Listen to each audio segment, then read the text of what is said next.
Hello hi नमस्कार पहला प्रणाम। मैं हूं प्रहलाद तड़ियाल और आज बात करेंगे लॉकडाउन में हमारी जो दिनचर्या है वो कैसे ख़राब हो गई है और इसके क्या इम्पैक्ट हैं और कैसे इसे सुधारा जा सकता है।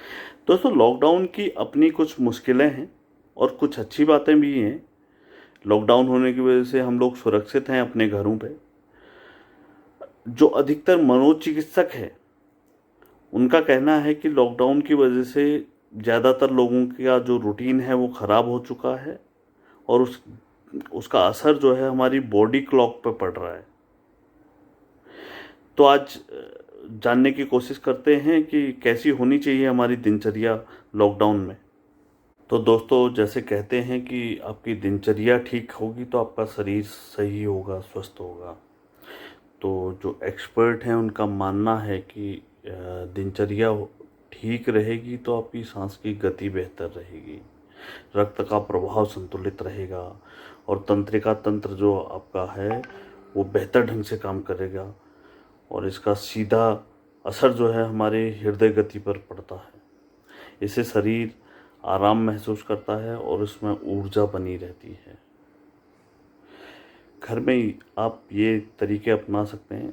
सुबह समय से दैनिक क्रिया को करना आरंभ कर दीजिए। सुबह समय से उठिए, नहाने के बाद कुछ समय ध्यान कीजिए, ध्यान लगाइए, व्यायाम करिए, योग करें, मन शांत रहेगा। घर परिवार के लोगों के साथ समय बिताएं।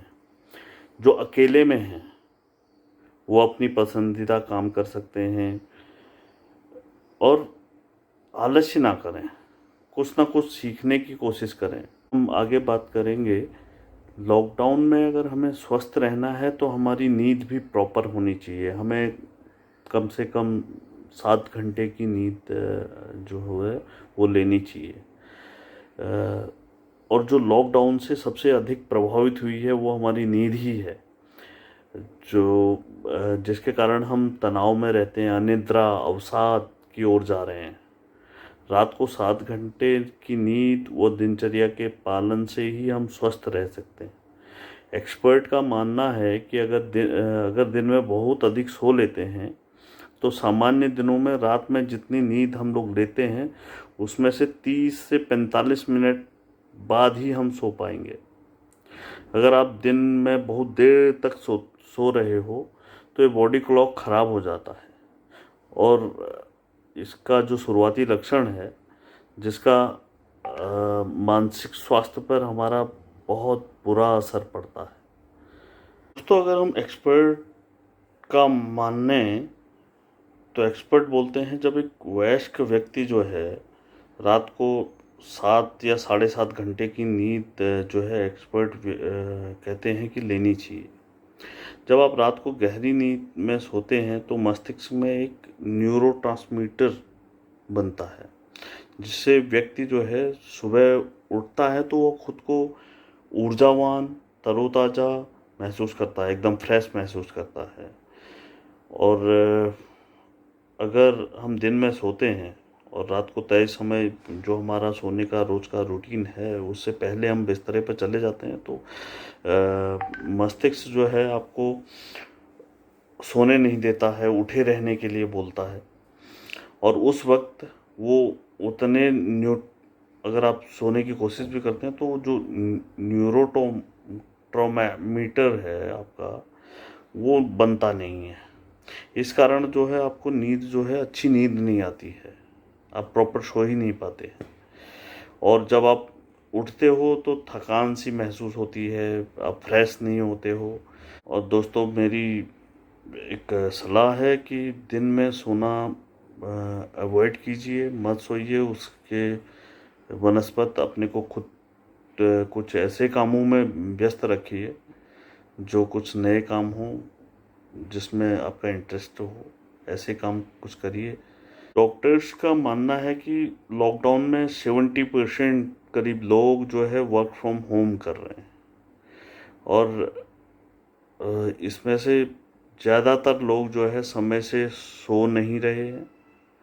ऐसे लोगों के लिए अच्छा ये होगा कि वो दिन में खुद को व्यस्त रखें ताकि रात को अच्छी नींद आए। ये आदत आने वाले समय में जब स्थितियां सामान्य हो जाएंगी, तो उस टाइम पे अपने को एकदम से चेंज करना बड़ा मुश्किल होगा और हमें बहुत सारी परेशानियों का उस टाइम पे सामना करना पड़ सकता है। दोस्तों, स्क्रीन टाइम होता है एक, जो कि हमें अपना कम करना है। सोने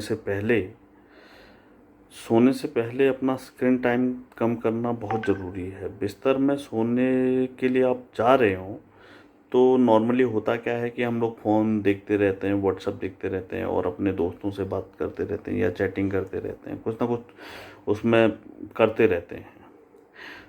तो उससे बिल्कुल आपको खुशी मिलती होगी। गेम खेल रहे हो, उससे खुशी मिल रही होगी, वीडियो चैट कर रहे हो, बात कर रहे हो, तो इससे आपका तनाव भी थोड़ा हो सकता है कम हो रहा होगा। लेकिन आप रात को चैन की नींद से सो नहीं पाएंगे। इससे लंबे समय तक टीवी देखना, लैपटॉप, आईपैड, मोबाइल का इस्तेमाल करने से जो है आँखों में दर्द की शिकायत भी हो सकती है। इसलिए समय पर आँखों को आराम देना बहुत ज़रूरी है। तो मैं आप सभी से गुजारिश करूँगा कि जो स्क्रीन टाइम है वो हमें बिल्कुल कम करना है। जो हमारा पुराना शेड्यूल पुराना वाला, उसको हमें फॉलो करना है। आपको आप याद करिए, लॉकडाउन से पहले आपकी दिनचर्या क्या थी, आप याद कीजिए और दिन को उसी ढंग से, अगर आप वर्क फ्रॉम होम कर रहे हैं तो उसी ढंग से आप उसे बिताने की कोशिश करिए। समय पर मॉर्निंग में उठिए, अपना ब्रेकफास्ट टाइम से कीजिए, नहाइए टाइम से, फिर जो ऑफिस का टाइम है बिल्कुल उसी टाइम पे एकदम रेडी होके तैयार हो जाइए। और आपको इस तरीके से करने में एक इंटरेस्टिंग लगेगा, बोरियत नहीं महसूस होगी, काम में आप ज़्यादा आपका 100% आप दे पाओगे। आपका प्रोडक्टिव रहेगा चीज़ें, और आपका वर्क फ्रॉम होम भी जो है एक सफल होगा। इसमें आपको सुकून भी मिलेगा कि हाँ भैया, मैंने काम अपना पूरा किया। इसलिए लॉकडाउन में खुद को परेशान महसूस नहीं करोगे। शेड्यूल बना रहेगा।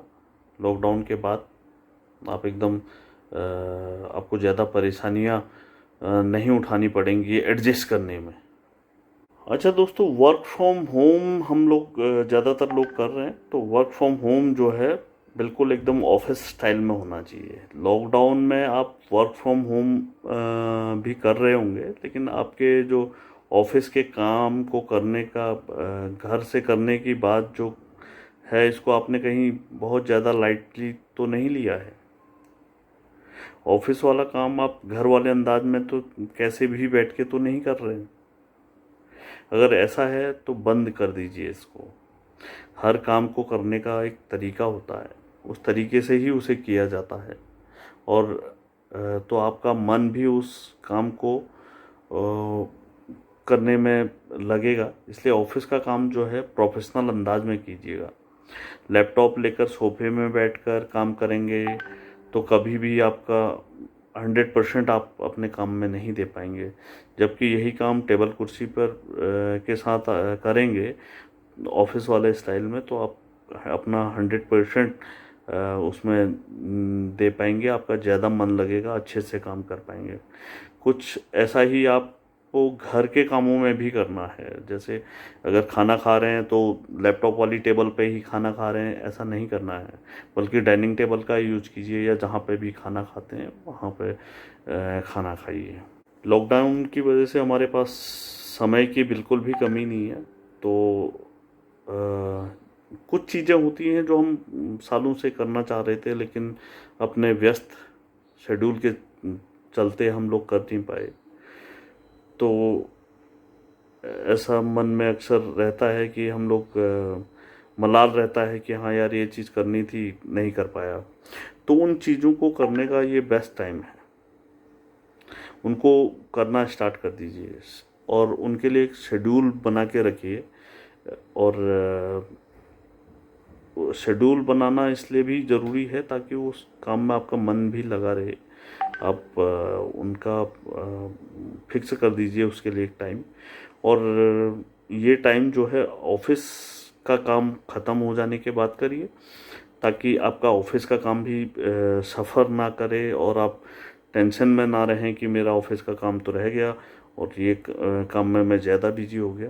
तो एक शेड्यूल अपना बना लीजिए, उस काम को भी करना है, और ऑफिस का काम तो आपका है ही प्रायोरिटी पे, वो आपको करना ही करना है। तो समय भी पास हो जाएगा, और बैठे बिठाए आपका जो एक आपके मन में था कि हाँ मैं इस काम को नहीं कर पाया, तो वो आप कर पाएंगे। एक हम इंडियंस की वैसे मेंटेलिटी है कि हम छोटी छोटी चीज़ों में खुशियाँ ढूंढ लेते हैं, और मैं कहूँगा कि जो ये घर पे रहने का हमें मौका मिला है, तो इसे एक पॉजिटिव वे में लेते हुए, finally we got a chance to live at our home, तो ये हमें आपने आपका घर का साथ जो है आपका बहुत सालों पहले ही छूट चुका था। आपने अगर विश्वास ना हो आपको, तो पिछले कुछ सालों में वो दिन याद कीजिए जब आपको घर पर रहने का ऐसा मौका मिला। तो मुझे नहीं लगता आपको कभी ऐसा मौका मिला होगा। अब बिना किसी टेंशन के घर पे ही थे, तो ऐसा कहीं मौका मिला हो तो याद कीजिएगा। एक्चुअली होता क्या है कि स्कूल छूटने के बाद अक्सर लोग जो है कॉलेज और फिर नौकरियां, फिर दोस्त, फिर सोशल सर्कल में इतना बिजी हो जाते हैं कि उन्हें घर पर बिना किसी इशू के रिलैक्स रह पाने का मौका मिलता नहीं है। ऐसा ही आपके साथ भी हुआ होगा। जब घर पर रहने का मौका मिला है तो इसे एंजॉय क्यों ना करें। तो इसके लिए आपको खुद की सोच जो हमारी है कि नहीं यार हम तो यहाँ पे बिल्कुल बंद हो गए हैं, घर पे कुछ नहीं कर पा रहे हैं, तो इससे थोड़ा सा चेंज करना पड़ेगा। तो हम इसको इस तरीके से सोचते हैं कि हमारे को मौका मिला है घर पे रहने का, तो हम इसको एंजॉय कर पाएँ। तो ये सोच हमें बदलनी है, और ख़ुद को समझाइए कि आप घर पर फंसे नहीं हैं बिल्कुल भी। अब घर पर रहने का मौका मिला है, अब इस मौके को यादगार बनाना है, इसकी कोशिश कीजिए, ना कि अफसोस की। अच्छा, एक चीज़ मैं और ऐड करना चाहूँगा, पूरी खबरें हमें रखना ज़रूरी नहीं है। अक्सर लोग क्या करते हैं, घर बैठे बैठे सारी खबरें कोशिश करते हैं कि देखें, उनको पता लग जाए। हमें उतनी इन्फॉर्मेशन ज़रूरी है जिससे हमारा स्वास्थ्य सही रहे, हमें अच्छा अपडेट हम लोग रहें, उतना ज़रूरी है। लेकिन इससे आगे अगर आप उसके मरने वालों के आंकड़े या दूसरे दिल में भय पैदा करने वाली खबरों पर लगातार और हद से ज़्यादा नज़र बनाए हुए हैं, तो ये गलत है। हद से ज़्यादा इन खबरों को देखते रहना और उनके मन को शांत नहीं कर रहने देगा। इतनी ज़्यादा आप खबरें देखेंगे तो आपकी जो है मन हमेशा वहीं लगा रहेगा, आपका मन शांत नहीं रह पाएगा। और लगातार घर में रहने की वजह से आपका दिल जो है वैसे भी अशांत है पहले से। तो ऐसे में आप लिमिटेड खबरें जो अपडेट आपको रखती हैं उतना ही लीजिए, दिन रात उसी के अपडेट्स मत लीजिए, उसी के बारे में मत सोचिए।